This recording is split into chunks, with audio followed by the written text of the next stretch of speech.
I really don't know where to start. You know, I start by telling everybody I got a secret dream of being a stand-up comedian. You know, and I always wanted to go, you know, play the closer at the comedy club. I'd been here a few times, you know, and you can never remember any of the jokes. And so I asked Corey, and he said I could probably just do all comedy. You're supposed to say, please, no, don't do it. Yeah, I've been known to do a little comedy at some NA talent shows, and my friends were supposed to say, no, Tim, please don't do comedy. Because I know more about, I'm a better recovering addict than I am a comedian. So I think mostly it's funny watching me try to do comedy. And, you know, I thought I should give a little background of myself. Dukosky's own Tim C. I'm a graduate of Dukoski Hall. I went through there in 1989. And I've been clean and sober since 1991, so that's 33 years.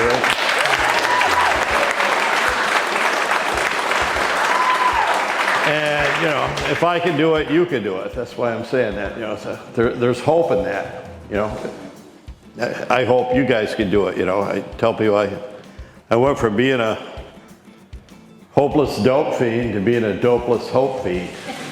You know, I got hope for everyone. And, you know, I found the first hope I could ever remember I had, other than, you know, God, I hope I don't get 15 years on this charge, you know, or I hope the dope man shows up today, you know, I had that kind of hope. But the first real message of hope I got was I was in jail.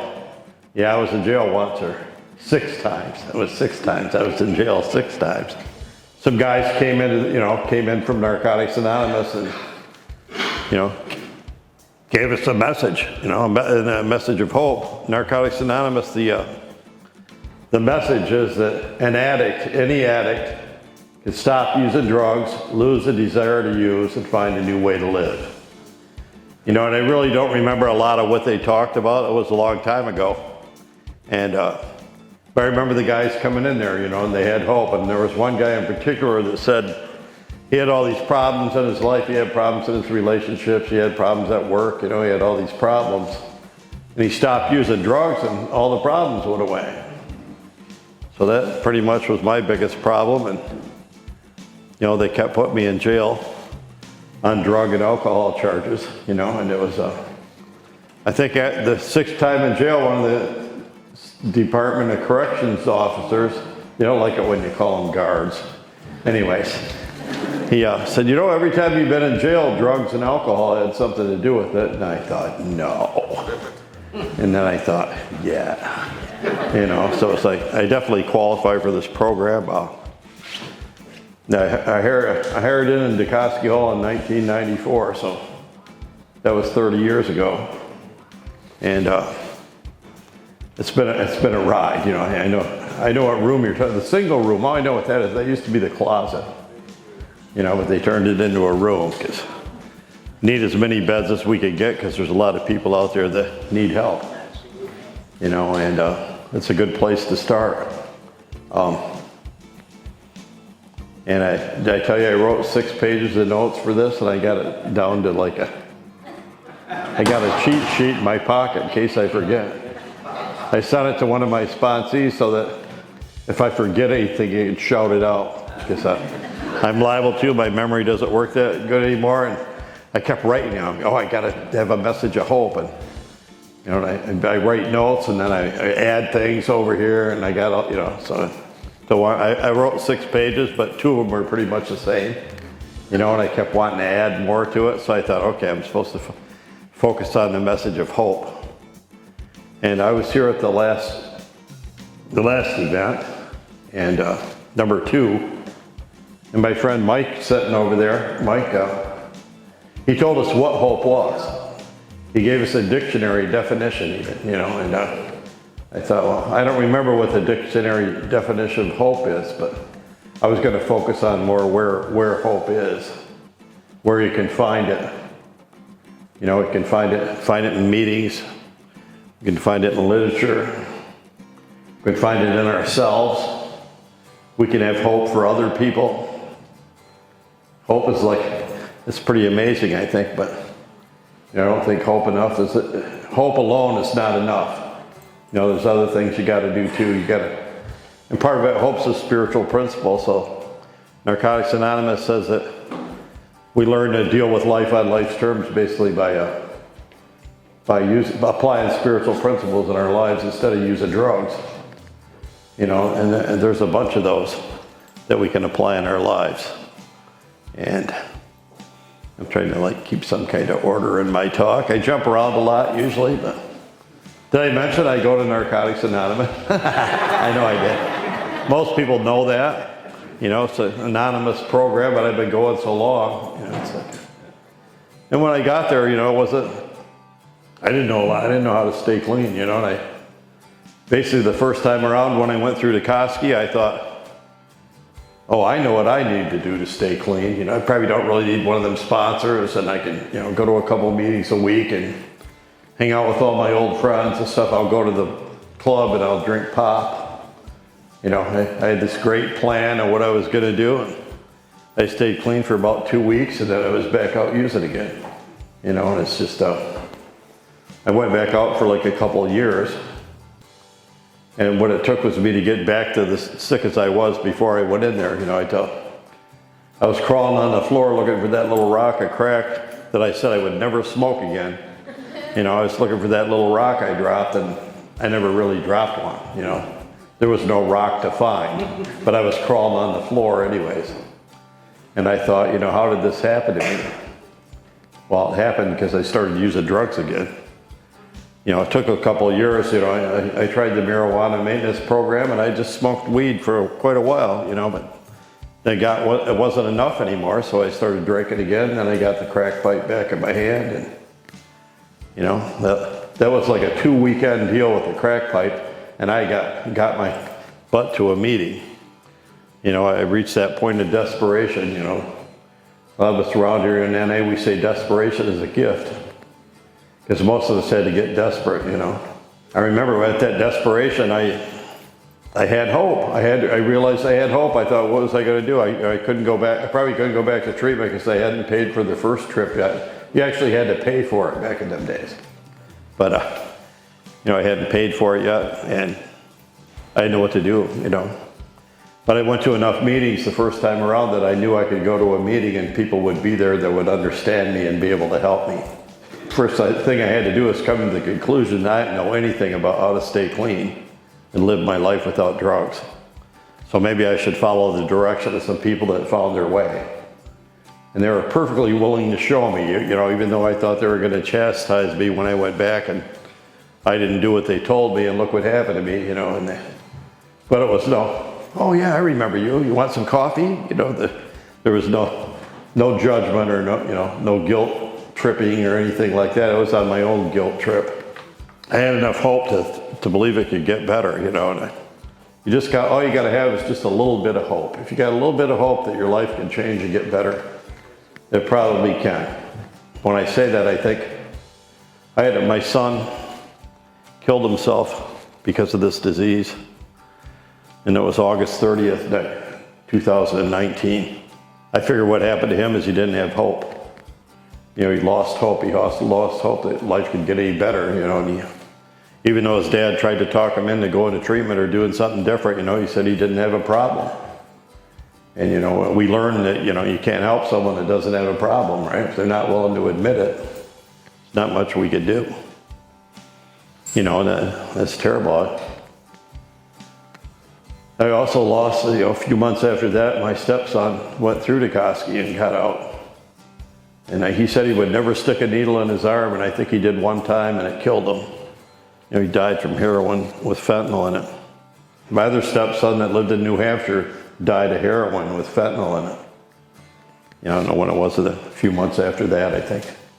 I know it was around New Year's one year, but it's just, I've seen this disease, kill so many people that I know and friends, and that's not even counting the people I met around, meetings that went back out and didn't make it back.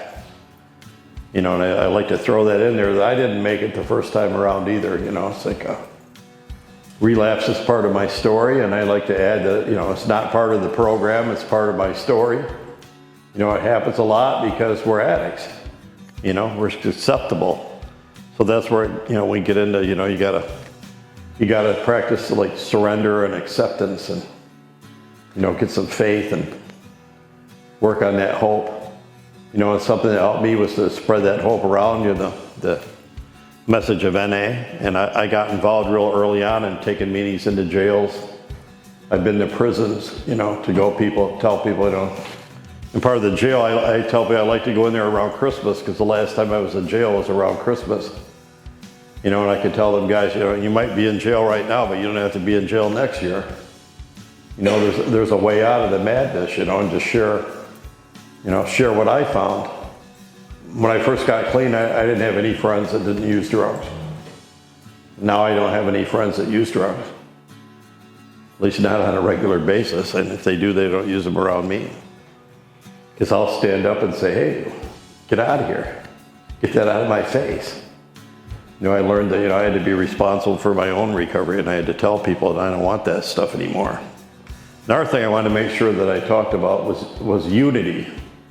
In AA and NA, the first tradition is my personal recovery depends on NA unity, or AA unity, or I like to say today, recovery unity. We're all in this together. It's a battle. We're fighting for our lives. And to me, it doesn't matter where you find, where you can find hope and where you can learn how to live clean. What path you take, that's pretty much your business. And I know 217 Recovery, I want to make sure I thank them too for inviting me to talk and the work that they do. And they're open to all kinds of pathways of recovery, and I think we all should be too. And did I say that, hope lives in all of us? Probably everyone in this room has some hope in their lives, And it's something that we don't have to lose, and we learn to practice those spiritual principles to help us, keep us from getting high and deal with life on life's terms. Unity. You and him can stay clean better than you can all by yourself. It's just, and I think most of those spiritual principles live in all of us. I was thinking the other day that, I have to practice living by spiritual principles, but I don't need to practice on how to live on a character defect. I was pretty good at living on character defects. You don't have to practice them. We're all good at it, so it's just. I also wanted to touch about probably one of the main things that help me stay clean and helps me deal with life on life's terms is I developed a relationship with the God of my understanding, and that's the biggest thing. I wouldn't be sitting here today. And another part of my story is I almost died in a drunk driving accident in 1984. I broke my ankle, my wrist, my hip, my pelvis, 2 ribs, and I ruptured my aorta, which is the main artery to your heart. And they said one of my broken ribs poked a hole in my aorta, and the doctor told me it stayed right there, I would have been dead. I lost a friend a few years after that. He ruptured his aorta and it killed him. Our friend Pete, a lot of people in NA, we had a friend named Pete, and I heard when he got in that accident when the bus hit him, he was clean and sober, but he tore his aorta and it killed him almost instantly. So he didn't feel any pain. But I've developed this faith in a higher power that I call it God, and it's just, I wouldn't be sitting here without him. God kept me alive through that accident. When that happened, I said, if there's a God, why am I laying in the hospital? Well, it's because I was living my life on my own will and drinking and drugging, and I was drunk driving. It's like, how I ended up in jail the last time is one of my friends brought an undercover agent for me to sell him some dope. And that's how basically I got busted, and I blamed him. I got my aluminum baseball bat, and I went looking for him, and I didn't find him. I found him 28 years later, and it was like, by then he had done me a favor. It was different. It helped change my whole life, but, and I get nervous when I do stuff like this. I think I've learned in recovery that I have anxiety, but, most of the time it's just situational anxiety, and I can pray it away, because I believe when I ask my higher power, and I don't know how many times while I was writing my notes and today that I said, oh God, just help me, And I'm amazed how my life works out. I transport people for Dukoski and Phoenix Halls, and Phoenix Hall, I think I actually have a transport from tomorrow or something. I'm glad that they're back in business, but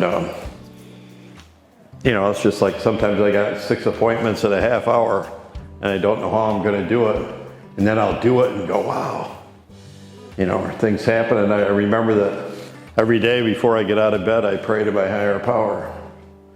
You know, I ask for guidance to help me stay clean. I turn over things that are bothering me. I got a daughter that I pray for all the time because she makes me crazy, you know.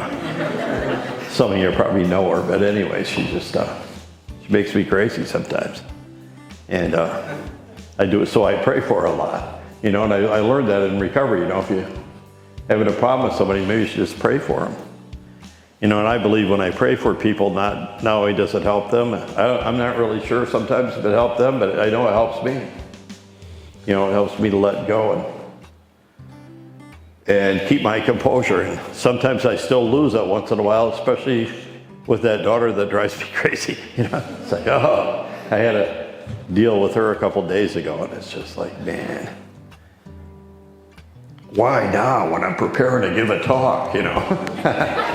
And I can tell you this too, when you're clean a long time, this disease does not go away as far as I know. You know, I'm better at dealing with it and not listening to it. You know, another thing that comes with that higher power is I have a conscience today that tells me what to, you know, that I listen to. I had a conscience when I was using drugs and doing all these things I knew I shouldn't be doing. But I learned how to tell it to shut up and just ignore it, you know, but now I can't do that. You know, I got back in touch with my conscience, and I want to say something. You know, one of the best things that happened to me in my life is I met my wife, Wanda, and she's like that.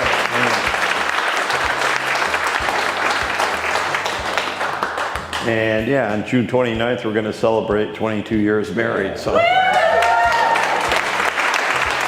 I wanted to throw that in here while I had the microphone, you know, but she'd probably rather I didn't.